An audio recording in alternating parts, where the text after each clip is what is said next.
भारतीय फौज के इतिहास की वो रेजिमेंट जो सिर्फ 3 साल तक सेना में बनी रही। दोस्तों, आपने अक्सर किस्से या कहानियों में चमार रेजिमेंट का जिक्र जरूर सुना होगा। अगर चमार रेजिमेंट थी तो अब वो इतिहास बनकर क्यों रह गई? वो फौज इतिहास का अतीत क्यों बन गई जो दूसरे विश्व युद्ध के वक्त विश्व की सबसे ताकतवर जापान की सेना को हरा चुकी थी?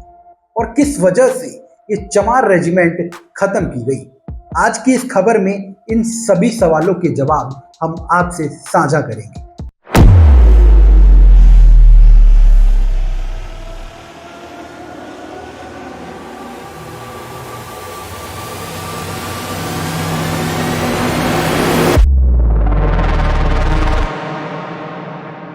नमस्कार, मेरा नाम है सूरज और आप देख रहे हैं दिल्ली दर्शन। दोस्तों, दूसरे विश्व युद्ध के वक्त 1 मार्च 1943 उत्तर प्रदेश की मेरठ छावनी में चमार रेजिमेंट की स्थापना की गई थी। इससे पहले इसे दूसरी पंजाब रेजिमेंट की 27वीं बटालियन के रूप में एक्साइल ट्रायल पर रखा गया था। अंग्रेजों ने 27वीं बटालियन में सिर्फ चमार ही भर्ती किए थे, क्योंकि अंग्रेजों को ये देखना चाहते थे कि चमार जाति के लड़ाके युद्ध लड़ने में आखिर कितना काबिल हैं।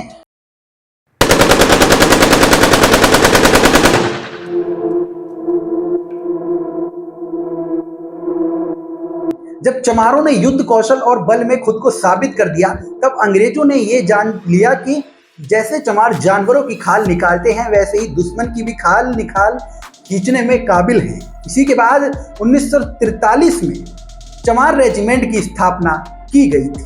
कुछ ही दिनों में दूसरा विश्व युद्ध तेज हो गया, जिसकी आग एशिया तक भी पहुंची और चमार रेजिमेंट को भी इस युद्ध में उतार दिया गया। उस वक्त फौज में दलितों की 4 रेजिमेंट हुआ करती थी, जिनको उस वक्त के युद्ध में उतारा गया। महार रेजिमेंट, रविदासिया रेजिमेंट, मजहबी रेजिमेंट और चमार रेजिमेंट मौजूद थी और इन सभी रेजिमेंट ने युद्ध में हिस्सा लिया और उस युद्ध में चमार रेजिमेंट ने ऐसी गाथा लिखी कि अंग्रेज भी हैरान रह गए। इसके बाद चमार रेजिमेंट को अंग्रेजी सरकार अक्सर युद्ध के पहले हिस्से पर तैनात करती थी, क्योंकि अंग्रेजी सरकार को यह विश्वास होने लगा था कि चमार रेजिमेंट यानी जीत की गारंटी। यही वजह थी कि कुछ ही समय के अंदर इन्होंने कई मोर्चों पर लड़ाइयां लड़ी।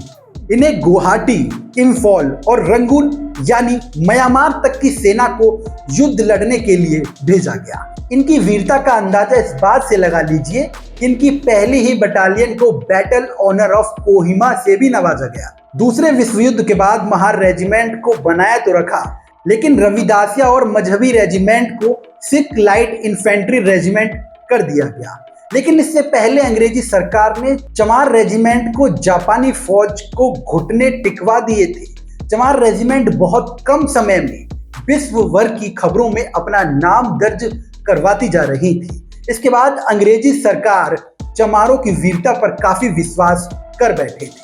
उन्हें यह लगने लगा था कि इस रेजिमेंट के बल पर वो कोई भी लड़ाई जीत सकते हैं। इसी कारण अंग्रेजी सेना ने चमार रेजिमेंट को ध्यान में रखते हुए इस रेजिमेंट को नए कप्तान दिया। नए कप्तान के रूप में मोहनलाल कुरील को इस रेजिमेंट का नया कप्तान बनाया गया और उन्हें आजाद हिंद फौज के सामने युद्ध करने के लिए सिंगापुर भेजा गया। जी हाँ, वही आजाद हिंद फौज जिसका नेतृत्व सुभाष चंद्र बोस कर रहे थे भारत को आजादी दिलाने के लिए।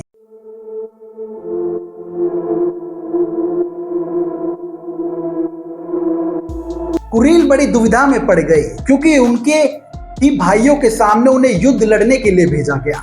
आजाद हिंद फौज जिसका नेतृत्व सुभाष चंद्र कर रहे थे, कैप्टन कुरील के सामने चुनौती थी कि वो अपने उन भाइयों के खिलाफ हथियार कैसे उठाएं जो देश की आजादी के लिए लड़ रहे हैं। कैप्टन कुरील अंग्रेजों की साजिश को बखूबी समझ गए थे, इसलिए उन्होंने अंग्रेजों के मंसूबों पर पानी फेरते हुए आजाद हिंद फौज के साथ ही युद्ध लड़कर अंग्रेजों के खिलाफ जंग छेड़ दी।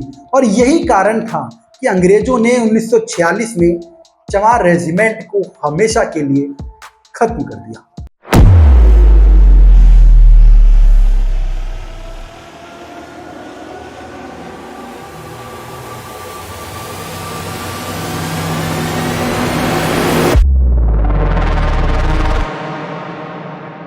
अब देखने वाली बात यह है, जरूरी है कि चमार रेजिमेंट इकलौती वो रेजिमेंट थी जिसने अंग्रेजों से विद्रोह कर देश के स्वतंत्रता संग्राम में कूदने का फैसला किया था।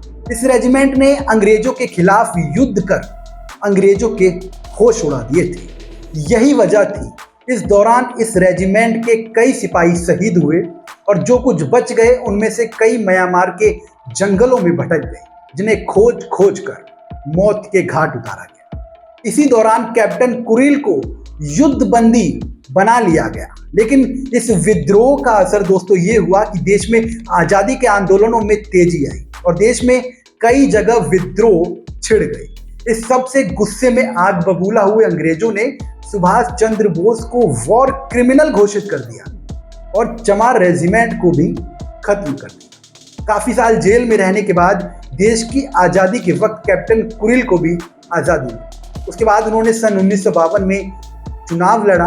उन्नाव के सफीपुर विधानसभा से लड़ा, जिसमें कि वो जीतकर विधायक बने। लोग आज भी चमार रेजिमेंट को बहाल करने की लगातार मांग उठा। इस किस्से के बाद कुछ सवाल आप लोगों से हैं कि क्या उनकी ये मांगे गलत हैं? उस रेजिमेंट को क्या सम्मान पूर्वक वापस नहीं लाना चाहिए जिसने भारत की आज़ादी के लिए अंग्रेज सरकार से विद्रोह कर देश की लड़ाई लड़ी? और क्या इस गौरव इतिहास के बारे में आप पहले से जानते थे या नहीं? हमें अपनी प्रतिक्रिया जरूर दें। आप देख रहे थे दिल्ली दर्शक। नमस्कार।